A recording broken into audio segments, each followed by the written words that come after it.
He thought she was just a shadow in a lit-up window. Hey, stranger. Until her hand lifted You're and up late beckoned. again? Come down, she whispered Couldn't across sleep. the dark courtyard. You too? If you stay up there, you'll never leave that night.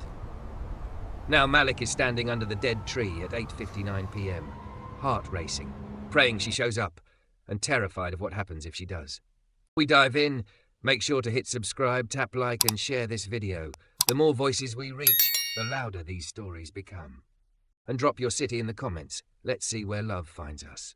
Every night at 11:07 p.m., Malik Reed stepped up to his window. Not because the view was special.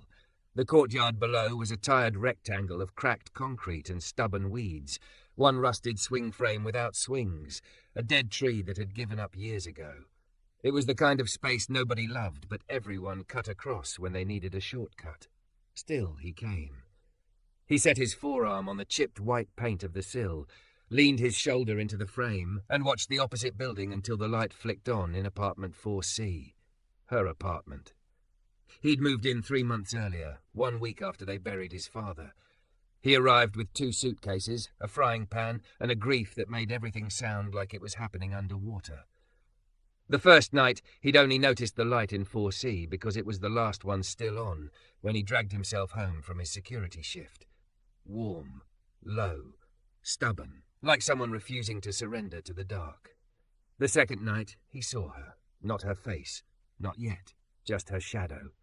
The blinds in 4C were thin and cheap, always pulled almost shut, but not quite.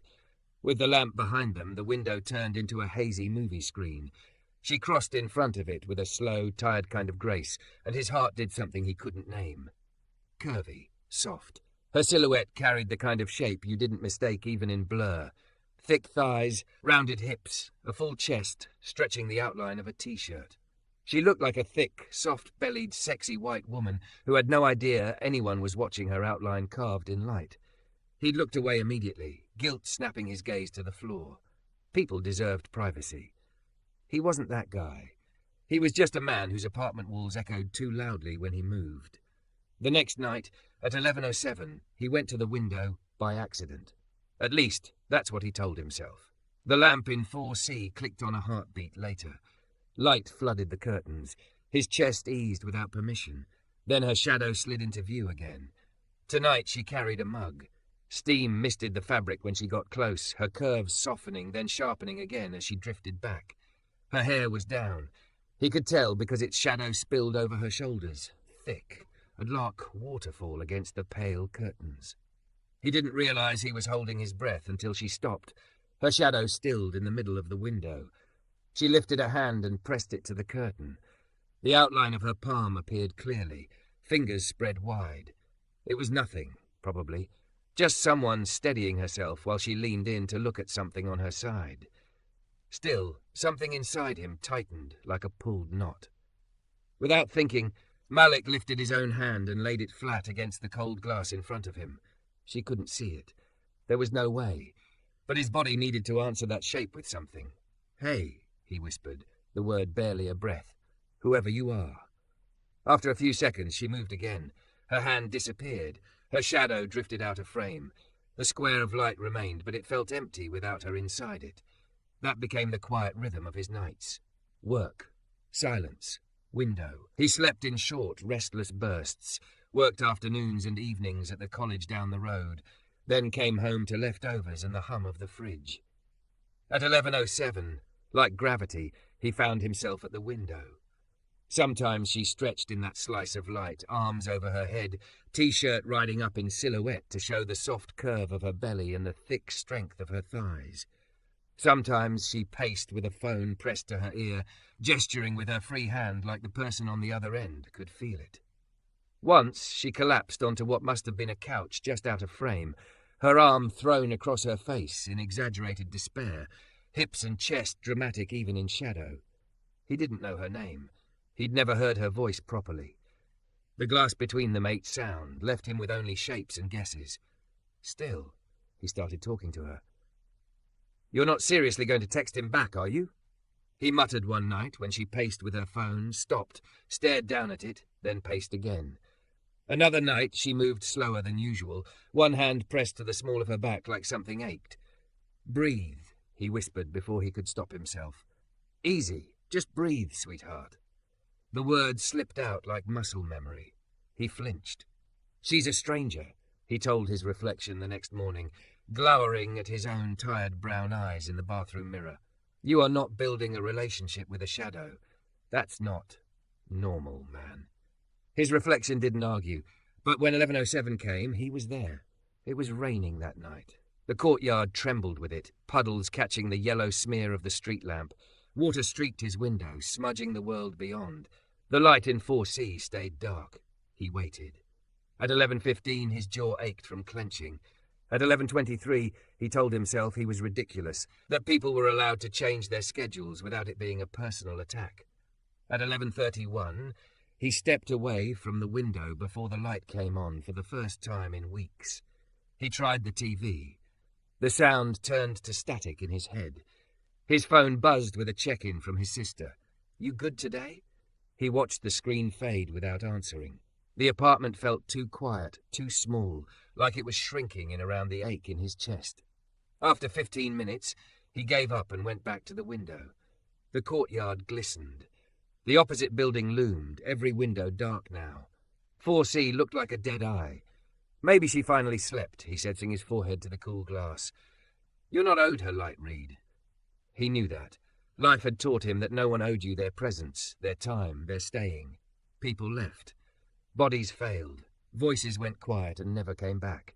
But the dark square where her light should have been felt like a door slammed in his face, and he couldn't explain why that tiny loss made his chest ache worse than it should. He didn't sleep much. The next day stretched thin. He scanned student IDs, nodded at professors, drifted through the hours on autopilot. Every reflective surface looked like a question. What exactly are you waiting for? He didn't have an answer. By the time he got home, his nerves buzzed under his skin. He showered, ate half a sandwich he barely tasted, and watched the digits on his stove clock climb. 11:05. At 11:06, he was already at the window, barefoot, palms braced on the sill. Last time, he told himself, his voice sounded small in the empty kitchen. If the light doesn't come on tonight, you stop. You move on. You let it go. Nothing. Nothing. A slow, heavy exhale leaked out of him, sagging his shoulders. All right, he said to the sleeping courtyard. Okay, I get it. He started to turn away. The light in 4C flicked on. It hit him like someone had opened a door in his own chest. Warm, golden light poured through the curtains, turning the frame into a glowing rectangle. For a heartbeat, it felt like it was spilling into his apartment too, softening the edges of everything. Her shadow appeared almost immediately. No mug, no phone, just her. She stepped right up to the curtain until her outline was sharp, every curve clear.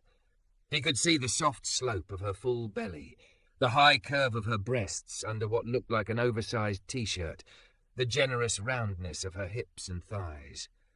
Pale skin turned the thin fabric almost translucent where it clung to her, and he remembered the freckles he'd seen once when she'd opened the curtain a crack on a sunny afternoon. Her hair was piled up messily, a halo of shadow around her head. She didn't move, neither did he. His heartbeat thudded loud in his ears. The apartment fell away until there was only him, the window and her shape cut in light across from him. Then slowly she lifted her hand. Malik's breath caught. He expected her palm flat against the curtain like before. Instead, she held her hand up in the air between them and curled 2 fingers inward. A slow, unmistakable crook. A beckoning. Come. For a second, Malik honestly thought he'd imagined it. The rain on his window, the sleepless ache in his chest, the way the light from 4C turned the glass into a movie screen. Maybe his brain had finally mixed all of that into some hope-shaped hallucination. But her shadow stayed there. Her thick, curvy silhouette, wide hips, soft belly, full breasts outlined under an oversized shirt, stood steady in the frame of light. Her arm was lifted, clearly, unmistakably. 2 fingers curled inward again, a slow, deliberate beckon. Come. His heart punched once against his ribs. No way, he whispered. Maybe she was gesturing to someone inside the room. Maybe she had a cat. Maybe she was calling the ghost of a better night. He didn't move. The air felt heavier than it had any right to in his tiny kitchen. Her shadow shifted. She dropped her hand, then lifted it again. this time more exaggerated, her whole arm bending like she was pulling someone closer. Then she did something that stripped away any doubt. She turned her shadowed head toward his side of the courtyard and lifted her other hand in a small, almost shy wave. His breath caught. He knew exactly how far apart the buildings were, how narrow the courtyard was. People shouted at each other from window to window all the time. Landlords, kids, lovers fighting, the woman who fed all the stray cats. She wasn't just a stranger in a box of light, she was a neighbor, and she was looking at him. Malik's body forgot how to work properly. His brain screamed, "Do something," while every muscle locked. He managed a jerky little lift of his own hand, more reflex than courage. His fingers spread against the glass, palm facing her window. Her shadow froze. Then slowly she mirrored him, pressing her own hand to the curtain. Two shapes, separated by 20 feet of night air, and two panes of glass, palms almost touching. Something inside his chest cracked open. He didn't realize he was smiling until his cheeks hurt. "Hi," he said, even though she couldn't hear it. She took her hand down. For a heartbeat, her outline vanished from the curtain. Panic dropped through his stomach. Then the curtains rippled. They parted just enough for him to see her. The lamp behind her painted everything in warm, soft light. She stood close to the window, the glass catching the curve of her cheek, the smudge of freckles across a small upturned nose, the messy pile of honey-blonde hair barely contained by a clip. Her skin was pale with a slight pink flush at her chest, where the wide collar of her shirt dipped. The shirt itself was thin grey cotton, hanging from the fullness of her breasts and catching at the soft curve of her stomach before spilling over her thick hips. She was beautiful in a way that hurt, soft and solid and real and nothing like the airbrushed ghosts his friends posted on social media. She squinted, leaning in a little, like she was trying to make him out through the rain-streaked glass. Then she pushed the window up. Cold, damp air rushed into his kitchen. Malik flinched, then shoved his own window up, the frame sticking for a second before it gave with a loud scrape. For a moment they just stared at each other across the dark slice of courtyard. "Hi," she called, her voice carrying easily in the hollow between buildings. It was husky and warm, with the faintest laugh sitting under the syllable, like she was laughing at herself. "Hey," Malik replied, because apparently that was the only word he knew now. She huffed a tiny laugh and rubbed the side of her neck. "Okay, this is either super cute or super creepy, and I'm trying to decide which." "Definitely creepy," he said automatically, "but like, hopefully the safe kind."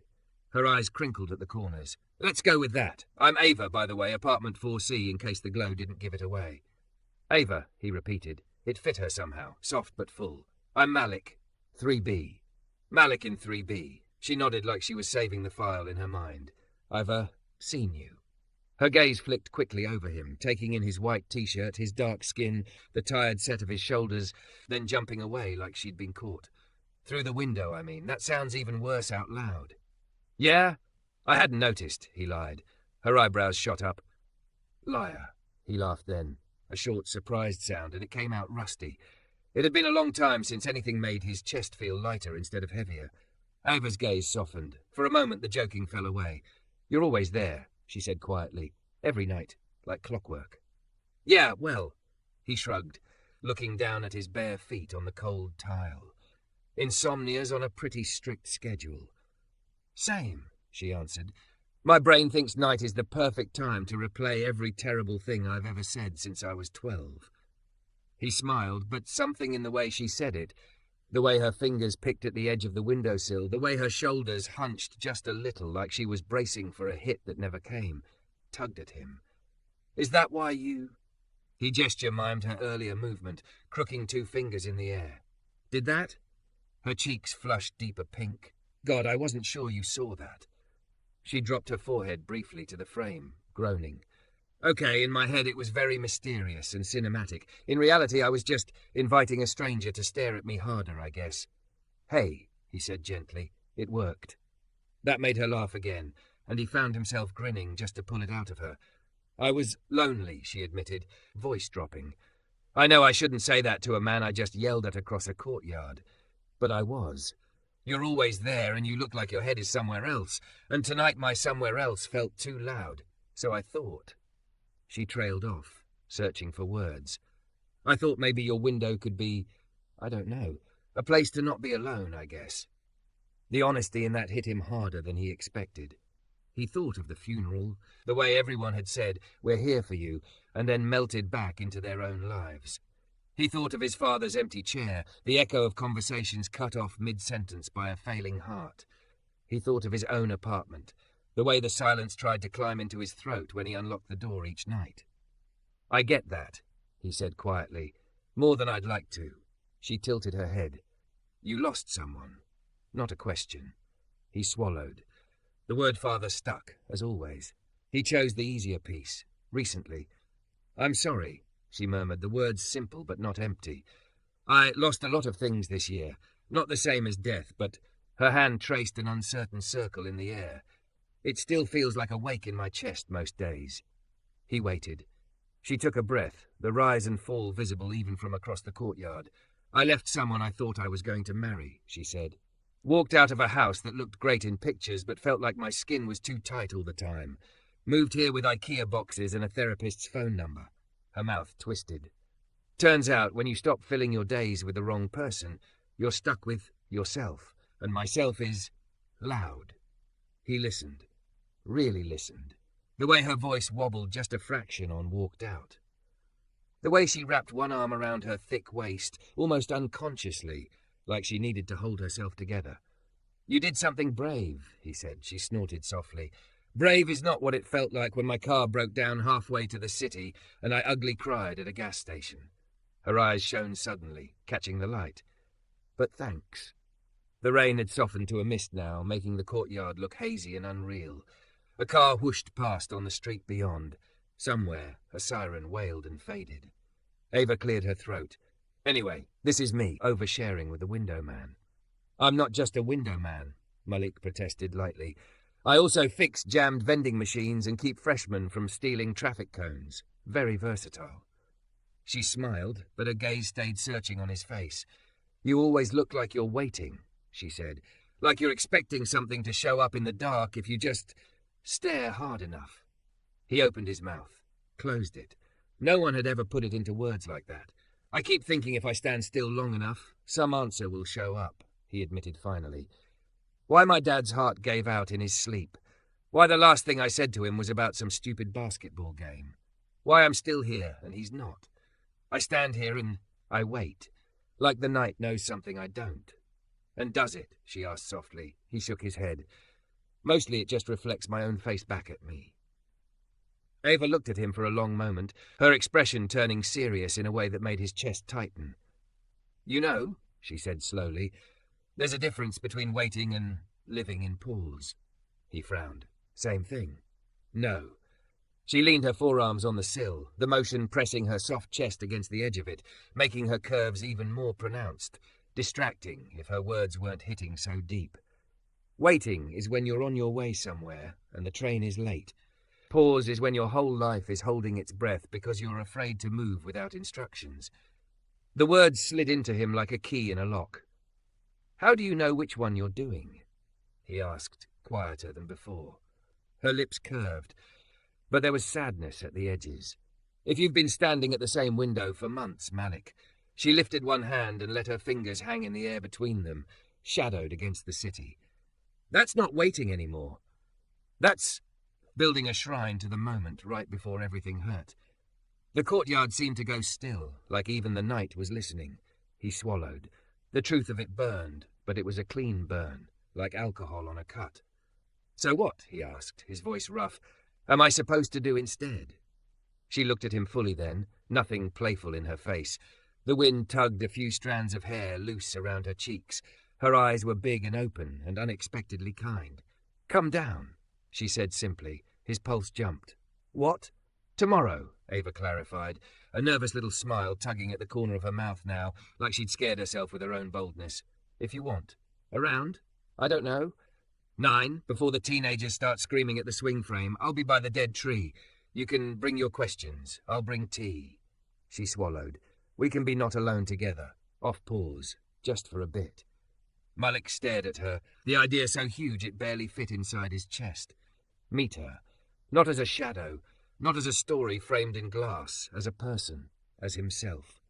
The part of him that clung to the window, to the safety of distance and reflection, panicked. What if he said the wrong thing? What if the real him was too much or not enough, and she disappeared like everyone else had?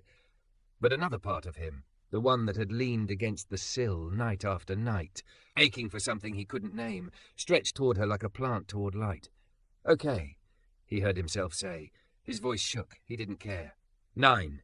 Dead tree. I'll be there. Relief flashed across her face so clearly it warmed him from the inside. "Okay," she echoed. "Then I'll see you when we're not just echoing in glass." She hesitated, then lifted her hand in a small wave. "Good night, Malik." "Good night, Ava." She pulled her window down. The curtains fell back into place. For the first time, the light in 4C went dark and didn't make him feel abandoned. Tomorrow, there would be a door instead of a window. For the first time since the funeral, he wasn't just waiting for something to come. He was going to go meet it. The dead tree looked different up close. From his window, it was just a dark shape in the courtyard, a crooked skeleton no one had bothered to uproot. Standing under it, Malik could see the scars where kids had carved initials into the bark, the ragged place where a big limb had snapped and never healed right. There were stubborn buds trying to push out of the ends of thinner branches, stunted by pollution and bad soil, but still there. He knew how that felt. It was 8:58 p.m. The air smelled like rain that hadn't made up its mind yet. A faint chill slipped through his hoodie and threaded along his spine. He shoved his hands into his pockets so he wouldn't keep checking his phone every 10 seconds. "You're early." He turned. Ava stepped out from the shadow between the buildings, cradling a dented silver thermos to her chest. Even in the dim light from the single working lamp, she stole his breath. Her thick, curvy body was wrapped in black leggings and in an oversized dark green sweater that hung off one shoulder, exposing a slip of pale skin and the soft curve at the base of her neck. Her hair was down, tumbling around her face in loose waves, catching the lamplight. The sweater clung just enough to show the fullness of her breasts and the gentle swell of her belly, the strong roundness of her thighs as she walked. "Couldn't sleep," Malik said, which was only part of the truth. "Didn't want to risk you thinking I chickened out." "Chickening out would have been very understandable," she said lightly, but there was a flicker of relief in her eyes that settled under his ribs like warmth. "Stranger from the window inviting you to meet beneath the neighborhood-haunted tree? Top 10 horror openings. I don't know. You don't look that dangerous." He tried for casual, but his voice came out rough. She tipped her head, considering. "I have been told my brownies can ruin lives." They shared a small laugh, the sound curving into the cool air and making it feel less sharp. She walked the rest of the way to him and stopped, close enough that he could see the faint freckles on her cheeks, the tiny scar at the corner of her mouth, the delicate gold hoop in her nose. Close enough that he could smell her, vanilla and something warm and clean, like fresh laundry and skin. "Hi," she said, quieter now. "You look different without glass." "Better or worse?" he asked. "Real," she answered. "I like real." Something in his chest unclenched at that. He gestured at the thermos. "Is that the tea you promised, or did you bring gasoline in case this went bad?" "Tea," she smiled, unscrewing the lid. "Chamomile, honey, and way too much cinnamon. My therapist calls it my self-soothing potion. I call it the only reason I sleep sometimes." "You see a therapist?" It slipped out before he could dress it up. "I do," she said simply, pouring steaming tea into the lid, and then another collapsible cup she'd tucked in her pocket. Because trying to untangle trauma with Pinterest quotes wasn't working. She handed him the cup. He wrapped his fingers around it, grateful for the heat. "Why here?" he asked. "Could have invited me to meet in front of the building, or at the corner store. Somewhere less dramatic." Her gaze drifted up into the branches over their heads. "I came down here a lot when I first moved in," she said. "When the walls felt too close. I decided if this dead thing can stand here year after year and not fall over, I probably could too." She smiled faintly. "It's where I practice being still." "Being still?" he echoed. "Yeah." She shifted her weight, the sweater pulling against her curves. "I spent years in a relationship where every minute had to be filled. Noise, plans, expectations. If I ever sat still, he'd ask what was wrong, so I stopped sitting still." Her thumb stroked the metal of the thermos absently. After I left, the quiet was terrifying. My brain filled it with every worst-case scenario. "So you forced yourself to stand under the haunted tree," he said softly. "Pretty much." She huffed a little laugh. "I'd stand here and breathe and notice stupid things, the way the air felt, the sound of traffic, how my feet felt in my shoes, instead of rerunning old arguments. Eventually, the quiet started feeling less like a threat and more like a room I could rearrange." He considered that. "You make it sound easy." "Oh, it's not." She looked at him again, and her eyes were gentle but unflinching, which is why I thought maybe you shouldn't have to figure it out alone. The tea was almost too hot when he sipped it. Sweetness and spice hit his tongue and slid warm down his throat. For a second, it made him think of his father, of the ginger tea he used to make when Malik was sick as a kid, the way he'd blow on the mug before handing it over. The ache punched through him so suddenly he had to close his eyes. "Hey," Ava said softly. "Stay here with me. Not in there." Her hand lifted, hovering near his chest like she wanted to touch him but wasn't sure if she should. "You promised." He opened his eyes and found her watching him like he was something fragile and fierce at the same time. "How do you do that?" he asked hoarsely. "Just know where my head is. Your shoulders give you away." She shrugged one of her own, making her sweater slip further, exposing more of that pale, freckled skin. "They're always up by your ears like you're trying to become a turtle. When you go back to a memory, they tighten. When you're here, they—" She reached up before she could talk herself out of it and gently pressed 2 fingers against the muscle above his left shoulder blade. "They soften like this." The touch was light, but it sent a shock through him, not of lust, though God, he was aware of her body, the warmth and closeness and softness, but of something deeper. Recognition. Being seen. He forced himself not to flinch away. Instead, he let out a breath, long and slow. "Better," she said quietly, and dropped her hand. They stood in silence for a moment, sipping tea, the city humming around them.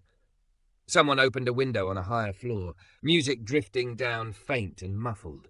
A dog barked in one of the neighbouring buildings, annoyed and half-hearted.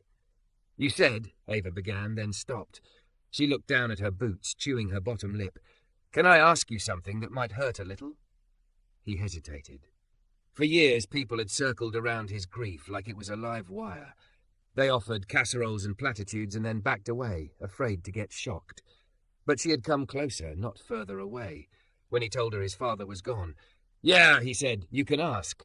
Her eyes were shiny when she lifted them back to his. "What was the last good thing you remember saying to him?" she asked. "Before the game talk. Before he was gone. What's the last warm memory that doesn't end in a hospital or a funeral home?" He swallowed hard. The question went in like a blade and twisted, but it was a precise cut, not a wild slash. He looked up, focusing on a cracked branch overhead as if the right words might be caught there. "He called me the week before," he said slowly. "I was up late, trying to finish a paper for my certification. I almost didn't pick up. I was tired and he could talk for hours. But I did." He could hear it now, the echo of his father's voice, warm, amused, always patient. "He asked about my job. I complained about the kids stealing cones and how the vending machines were older than I was." A small, sad smile tugged at his mouth. He laughed. That big, ugly laugh of his. Said he was proud of me for sticking it out, that he knew I made people feel safe. He said. Malik's throat closed around the next words. Ava stepped a little closer, not quite touching him. He said, "You're steady, boy. The world needs steady more than flashy." Malik forced the words out. I told him he was biased. He said that too. His voice cracked on the last syllable. "And then?" Ava's voice was barely a whisper. "And then I told him I'd call him back once my exam was done, that I didn't have time to talk long. He said he'd be right there where I left him." Malik let out a shaky laugh that sounded too much like a sob. And then his heart wasn't. Tears blurred the dead branches and city lights into one smear. He blinked hard, but they spilled over anyway, hot tracks down his cheeks. "I keep thinking," he choked. "If I'd stayed on the phone, if I'd listened longer, if I'd said something better than 'I gotta go,' maybe—" "Malik?" Ava stepped into him then, close enough that her warmth wrapped around him like another sweater. She didn't reach for his face or pull him into some cinematic embrace. Instead, she placed her palm flat over his sternum, fingers spread, solid and gentle at the same time. "Look at me." He did. Her eyes shone too now, but her voice was steady. "If love required perfect last words to count, none of us would make it," she said. "Your dad didn't love you because you said the right things in the right order. He loved you because you were his son, because of a lifetime of messy words and shared tea and late calls and probably you annoying the hell out of him as a teenager." A watery laugh escaped him despite everything. "You answered," she continued. "You picked up when you were tired. You gave him your tired, real self. That counts. You didn't know it would be the last time. He didn't either. Hearts don't send calendar invites for their exits." Her fingers pressed lightly against his chest, grounding him. "He told you he was proud. You told him you had work to do because you were building the life he raised you to build. There is nothing wrong in that." The words sank in slow, heavy, true. "I should have said I loved him," Malik whispered. "Maybe he already knew," she replied. "Maybe he heard it in every stupid joke, every complained about vending machine, every time you showed up. My therapist says we get tricked into thinking the last thing is the only thing that matters, but the last line of a book only lands because of all the pages before it." He closed his eyes. Tears kept falling, but something in them had changed. They weren't just jagged now. There was a strange relief in letting them finally move. Ava didn't pull him in. She just stayed right where she was, hand on his chest, breathing with him. In, out, in, out. Her breath synced with his like an anchor. "Be here," she murmured. "Not in the hospital, not on the phone. Here, with me, under the world's worst tree." He let the quiet spread around them, not as an enemy, but as something like a blanket. He noticed the feel of the cup still warm in his other hand, the way her palm fit over his heart, the slightly uneven rhythm of her breathing, like her own body was still learning to trust that sitting in stillness wouldn't get her punished. For the first time since the funeral, he didn't feel like he was balancing on the edge of a cliff in the dark. He felt held. Not by arms exactly, but by presence. After a while, he realized his shoulders had dropped. His jaw didn't hurt. He could breathe all the way down. He opened his eyes. Ava was watching him, her expression open and vulnerable. "You're here," she said quietly. "I can see it on your face." "Yeah!" His voice was rough but steady. "I am." She let her hand fall, giving him space again, though her fingers brushed his hoodie as they dropped, sending a little electric line down his side. "I can't give you your dad back," she said. "I can't fix the fact that life stole the moment you thought you'd have with him. But I can sit in the not knowing with you. I can be one voice that doesn't try to wrap it in a bow." She smiled, small and earnest. "And I can make cinnamon tea." He laughed, a real one this time, chest and all. "You do make a compelling case with the tea." They walked slow laps around the tree after that, talking about smaller things. She told him about the cat she'd had as a kid, how she still slept with the blanket her grandmother knit. He told her about the way campus changed in summer, how the quiet there felt different from the quiet in his apartment. Every so often they fell silent. Before, silence had meant discomfort, the need to fill space. Now it felt like a shared decision, like they were both allowed to breathe without producing anything. Eventually the air grew colder, their noses pink, the tea gone. "We should go up before we freeze," Ava said, hugging the thermos to her chest. "I need my toes functional tomorrow." "Yeah." He hesitated, suddenly reluctant for the night to end. The window would feel different now, not like a barrier but a reminder. "Thank you," he said, "for this." Her eyes softened. "Thank you for coming down." They walked back toward their building together.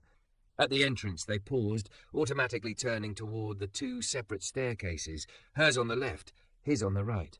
"Hey, Malik," she said. "Yeah?" She shifted her weight, chewing her lip for a second. "Some nights I'm still going to need my lamp and my window, old habits and all." A shy smile tugged at her mouth. "If you see my shadow and you're not too tired, you can still come to the glass. Just know that the glass isn't the end of it anymore. It's just the starting line." He felt something warm and hopeful unfurl in his chest. "Deal," he said. "Same for you. If you ever see me doing my professional brooding at 11:07, feel free to throw a shoe at the glass or something." "I'll start with waving," she teased. "Work up to footwear. They said goodnight and went up their separate stairs. Later, in his kitchen, Malik stood at his window again. The courtyard looked the same. Cracked concrete, crooked tree, laundry lines. But he was different. Across the way, the lamp in 4C flicked on. Ava's shadow moved across the curtain, familiar now, but warmer somehow. She came to the window and parted the fabric just enough to peer out. When she saw him, her face lit, her smile big and unguarded. She pressed her palm to the glass. He pressed his to his. Then she did it again, the little curl of her fingers beckoning, not toward the courtyard this time, but toward the life unfolding past the glass. Come. He didn't feel stuck at the window anymore. He felt like a man on a threshold. I'm coming, he murmured, not just to her, not just to the night, but to himself, to the part of him that had been paused so long he'd forgotten what moving felt like. He turned away from the window, already thinking about text messages and coffee shops, about asking for her number, about building something that didn't revolve around loss. Behind him, her light stayed on, not a distant, untouchable glow, but a warm square he knew he could step toward any time he was ready. For the first time in a long time, he wasn't waiting for life to arrive. He was learning how to walk into it.